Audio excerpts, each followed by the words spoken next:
validation. Tadi berapa kali juga saya sebutkan, bahwa kita sudah dapat customer segment, kita sudah dapat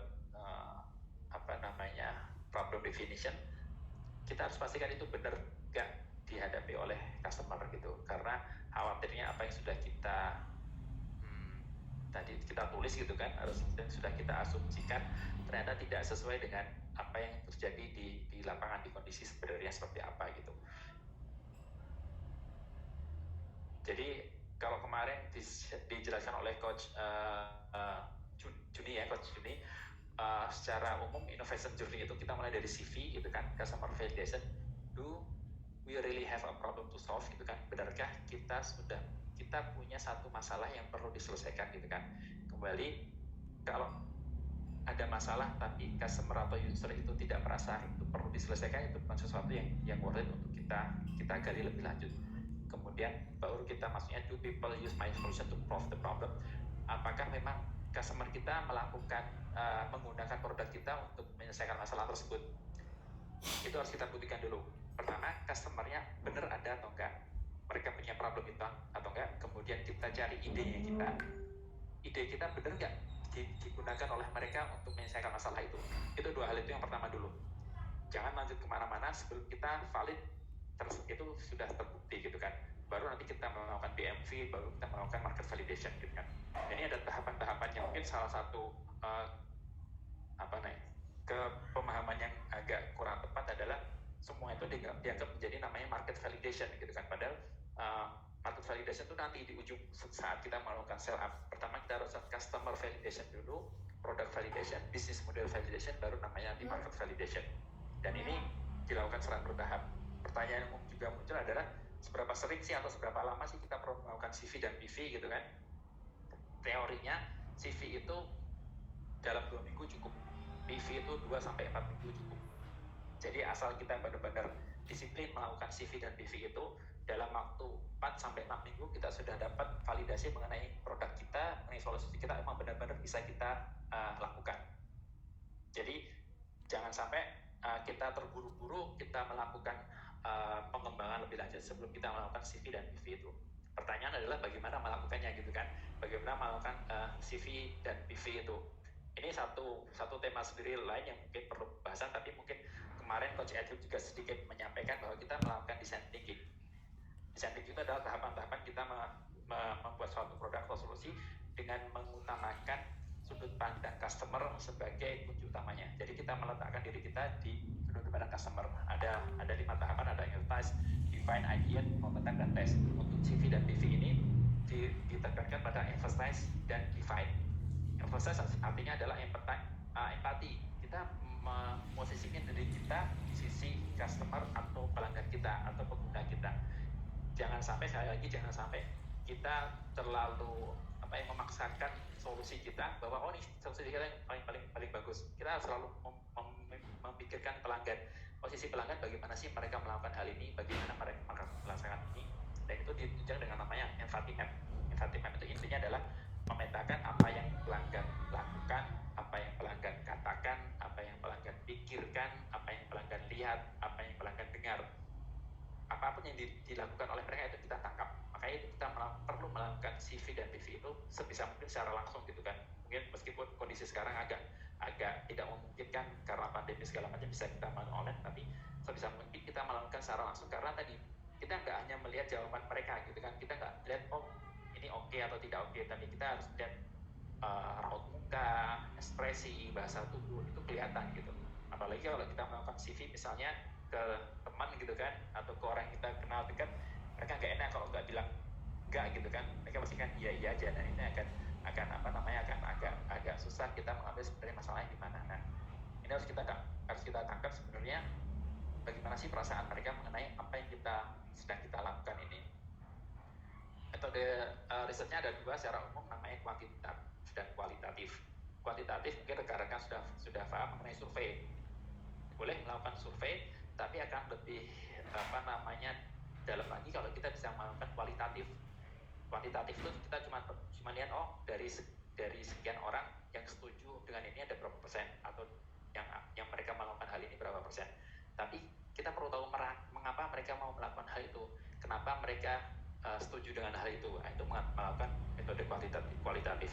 Dan mungkin secara jumlah kualitatif kita bisa lakukan secara banyak, karena survei gampang langsung kita sebar di Google Form atau Typeform atau SurveyMonkey, bisa langsung kita sebar. Tapi kita perlu perdalam lagi mengenai kualitatif. Kualitatif sendiri ada beberapa metode, ada interview, focus group, experience, etnografi, ini beberapa banyak caranya. Tapi yang paling umum adalah kita melakukan interview, kita tanya langsung ke calon customer kita mengenai apa yang sedang kita cari, problemnya. Benar nggak sih mereka dapat problemnya seperti itu gitu? Benar nggak sih mereka merasakan problem itu seperti itu gitu?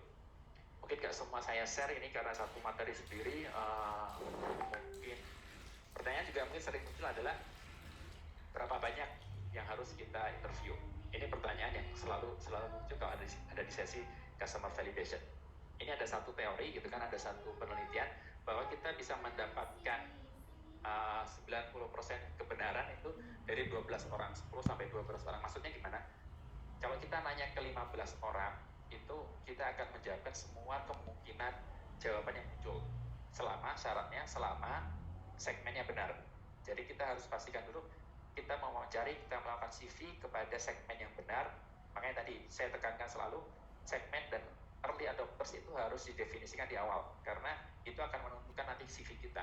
Karena kalau CV-nya, kalau segmennya terlalu lebar, kita bisa jadi nggak akan dapat data yang di 15 sampai 10 sampai 15 orang seperti ini. Contohnya begini. Kalau saya tanya misalnya, sebutkan 3 hal yang pertama dilakukan oleh Bapak Ibu setelah bangun tidur gitu kan. Selama kita membatasinya pada segmen yang sama, misalnya laki-laki usia 30 sampai 40 tahun gitu kan.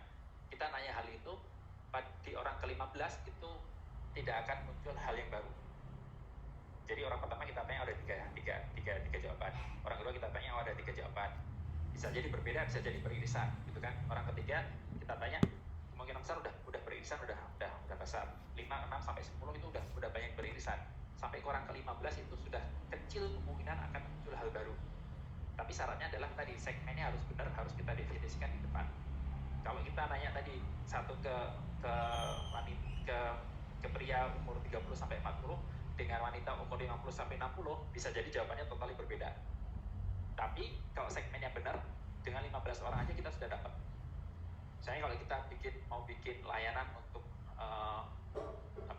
binatang peliharaan misalnya, tanya ke anak SD kelas 4 sampai kelas 6, sebutkan binatang peliharaan yang ingin Anda miliki gitu deh, apa gitu kan, laki-laki umur kelas 4 sampai kelas 6. Itu sampai ke 15 itu udah pasti muncul yang memang akan muncul di situ, nggak akan muncul tiba-tiba iguana di situ gitu kan.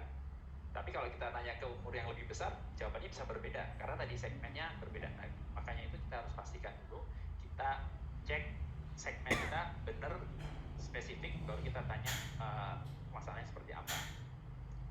Mengenai pertanyaan sendiri juga sering jadi pertanyaan, bagaimana pertanyaan ini yang paling gampang gitu kan, secara umum masalahnya apa gitu kan.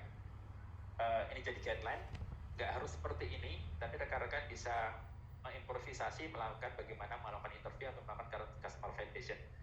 Pertanyaan paling gampang adalah, bisa ceritakan pengalaman Bapak atau Ibu terakhir kali melakukan apa? Itu apa yang menjadi problem kita. Tadi misalnya kita rawat.